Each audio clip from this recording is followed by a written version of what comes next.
There's a character in Apex right now that is lowering the skill ceiling, making fights much too easy, and is ruining the meta with over a 70% pick rate at the Year 4 Split 2 playoffs in Germany. No, not Bangalore, I'm talking about Crypto.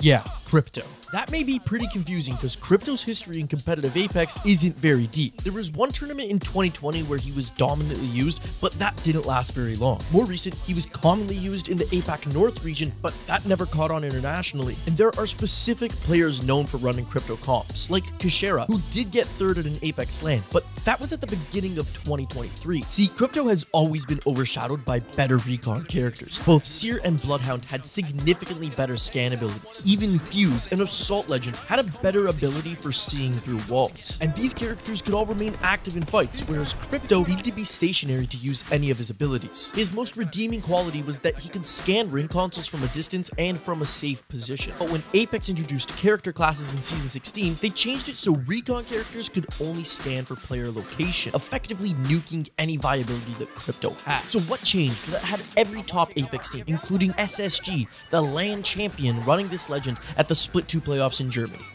Well, invisibility. Okay, well, that's not the only change, but it is one of the most important that I will discuss as we break down the most recent LAN tournament and why most pros hate this meta. Let's first talk about Crypto as a support character. He can retrieve player banners and use respawn beacons instantly. This incentivized players to disengage from losing fights and play for the reset.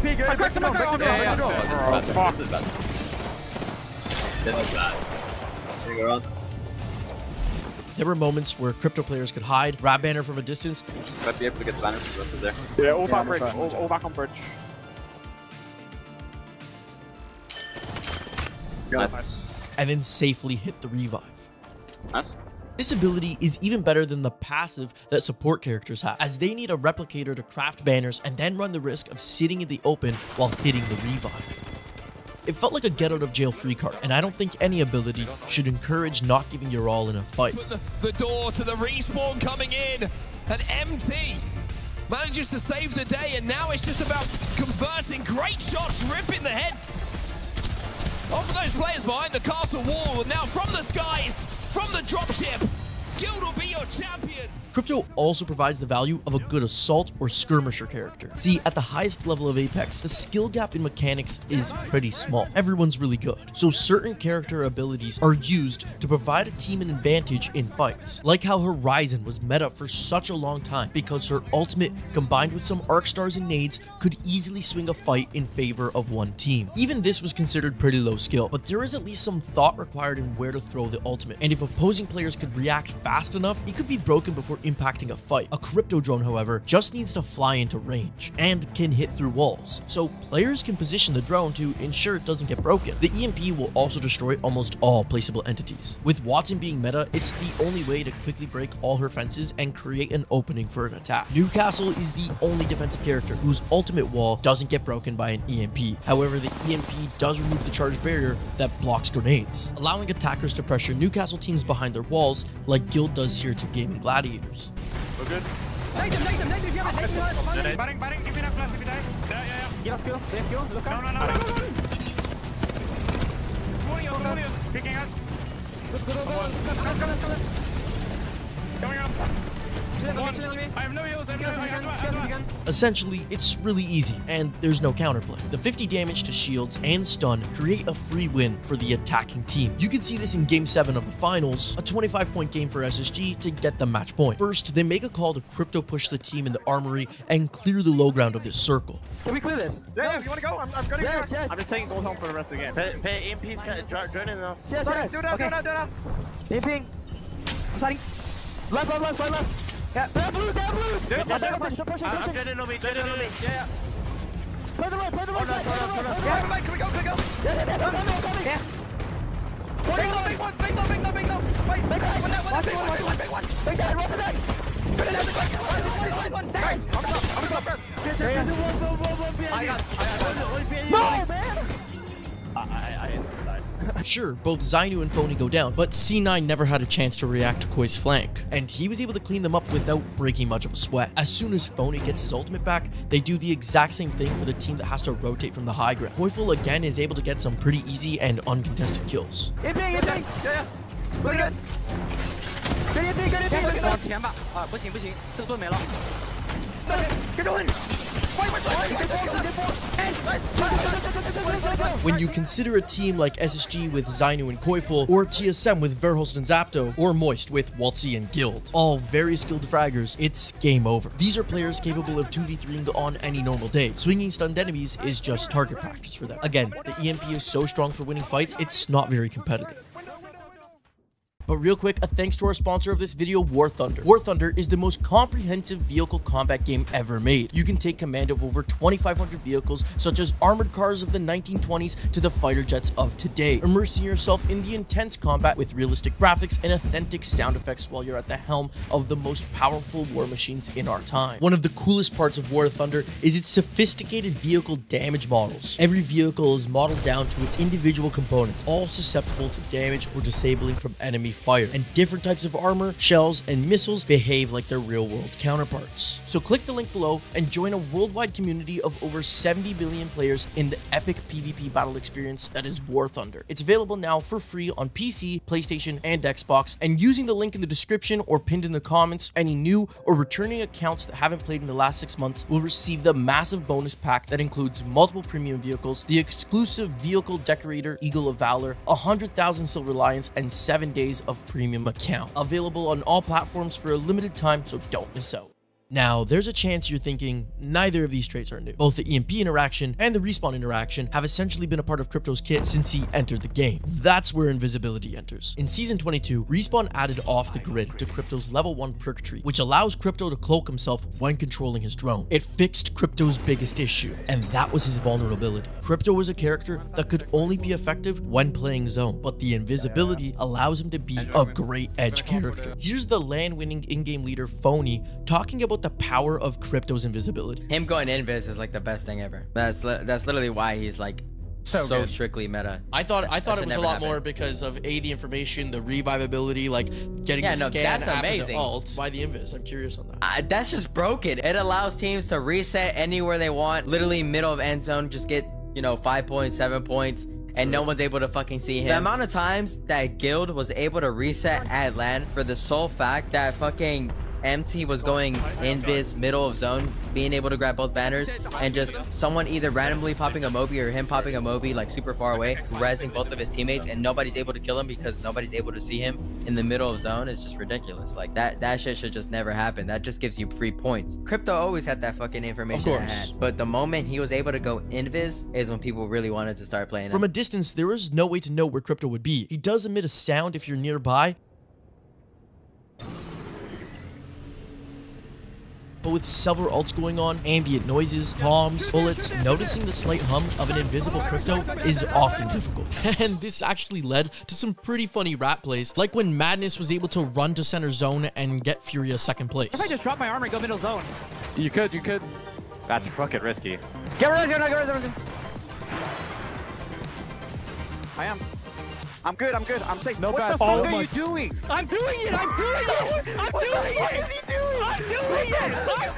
I'm good. Madness invisible on the other side of Verhulst. Imagine if he gets the jump on Verhulst when he's isolated in this case by the rock. Wait, now I'm gonna die though, bro. You need to get off me. Nope, we're fine. I have 100. Bro, We're fine. I'm gonna play for EMP. Get off of him, Vax. Get off of him. Just run. Run into the open. Full invis? Full invis second place? Shots, but they don't even know where Madness is. Come find me! Where am I at? Then there's this time where Hawkus disengages from this fight, manages to revive his team, and helps them go from top 9 to top 2. Put out your respawn easy.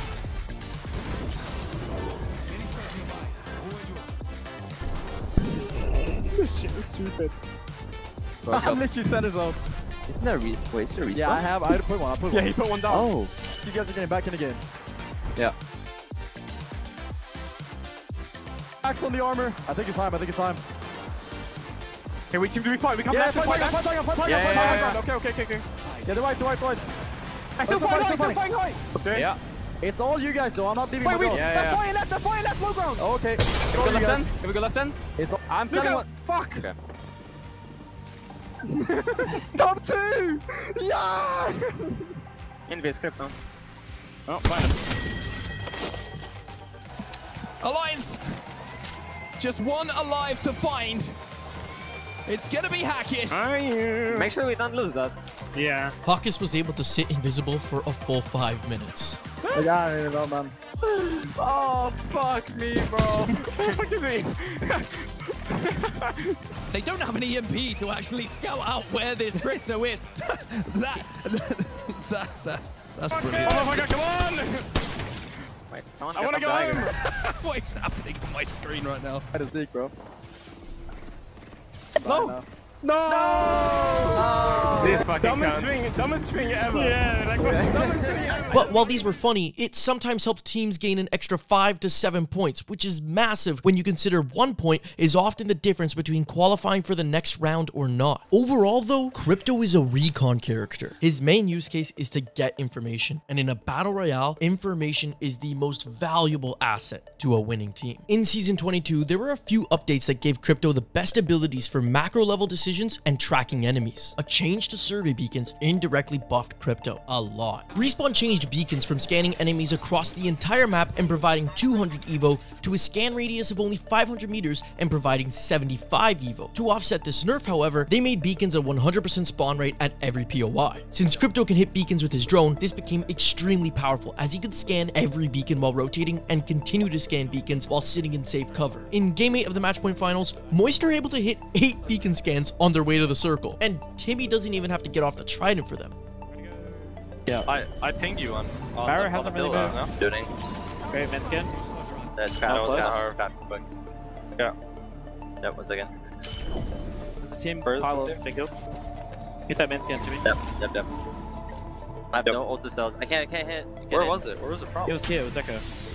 Can you just try and get close enough for the skin? Yeah, I did now. They're leaving. Hit man scan too.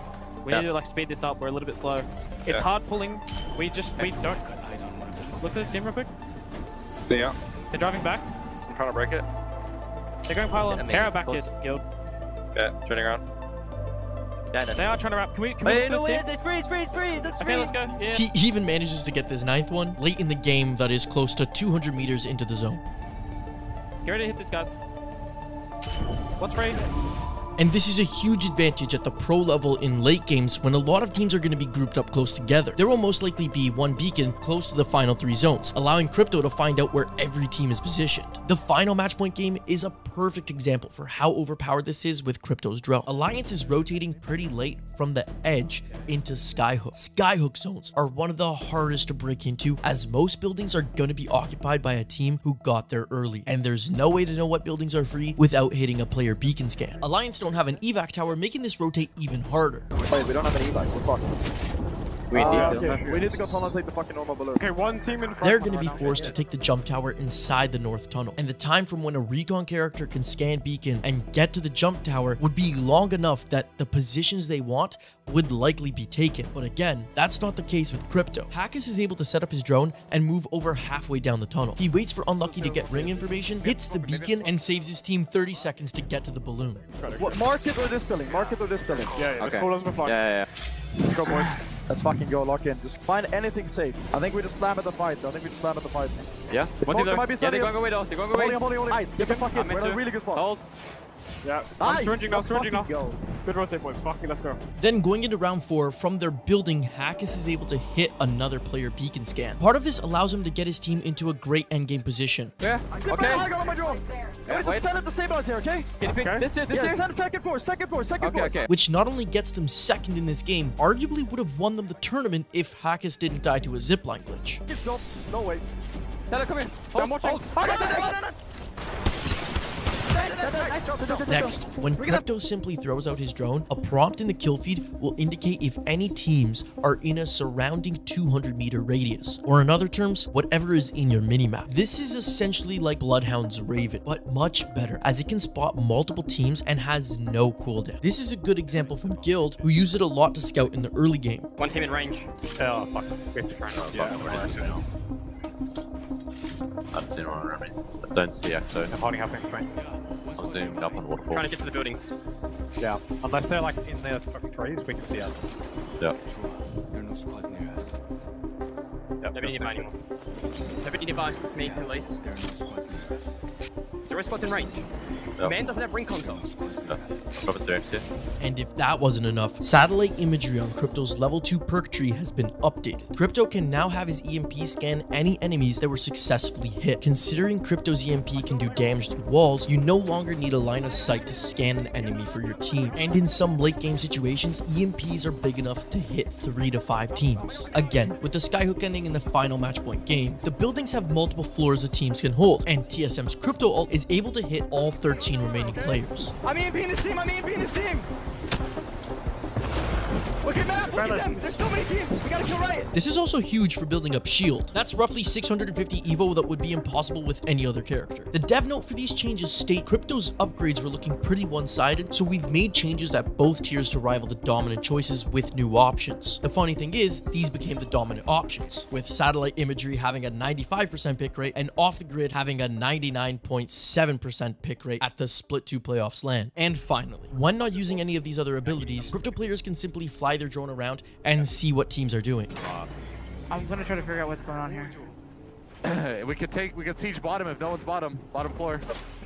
They left. I think they just took it. Again, thanks to the invisibility, Crypto can do this wherever and without repercussions. Mid-game gameplay was literally reduced to Crypto players sitting in their drone the whole time, which, above everything else, is just not very entertaining for viewers. The final game for the LAN-winning team, SSG, saw them mostly sitting in a building the entire game, with their IGL phony spending about 12 minutes and 40 seconds in the drone out of a 23-minute game. Even when they move into the final circles, he goes invisible and remains in drone to feed knowledge to his 2 teammates. And have ult ready for any pushes. If they jump on us, I'm EMPing, okay? Yes. I want you to look for it. You need to be ready for it. EMP.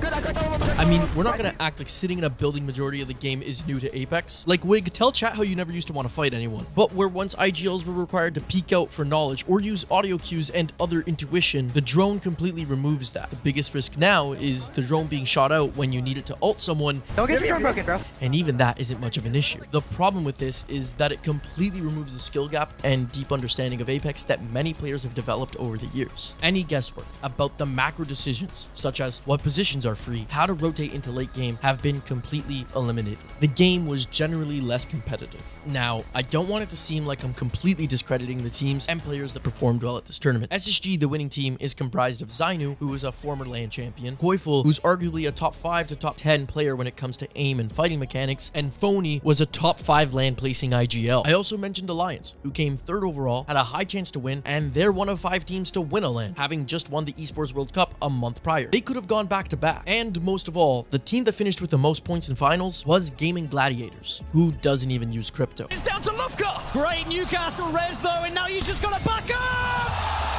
So the best and most experienced teams still found a way to perform in this tournament. They still earned their win and have shown they can do it even without the Crypto meta. But despite that, here's what both Phony and Hackus had to say overall about this meta. The meta is really bad at the moment. I would like to see it shift out 100%. I would say the meta is decent if you just remove Crypto. Crypto meta is like super boring. Crypto and just wall action in general just lowers the skill ceilings, especially for IGLs. Really boring gameplay. Even if we didn't win, I would say the same thing, especially having to be in drone literally 90% of the time to scout info. And at that point, your IGL is really useful in knowledge sense and everything, but when it comes to like fighting and shit, it's like very boring to do. Like, and then the UAVs being 100% spawn rate everywhere also needs to go. And then we have a pretty healthy game in my opinion. You're just hitting a radar beacon, scanning, going somewhere. 7 or 8 drones just flying around, not knowing which drone is what. I mean, it's like everybody has the perfect information, right? So it's all about you making the right decisions. Usually back in the day, like making the right decisions would be very hard because you need to actually scout for the information. Now all you need to do is sit in the building, fly a drone around, and you're like, oh,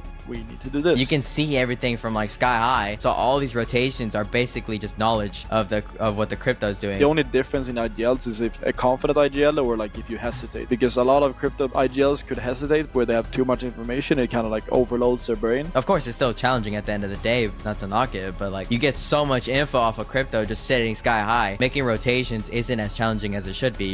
I feel like that's what Apex should be. It should be challenging. But I mean, if you're a decent IGL and you have the perfect information, you're just gonna make the right play when you need it to. Something as easy as like, let's go third this. There's literally no one else around. Let's just go third this. It definitely just lowers the skill ceiling in my opinion, and it's just such a boring meta. It really is.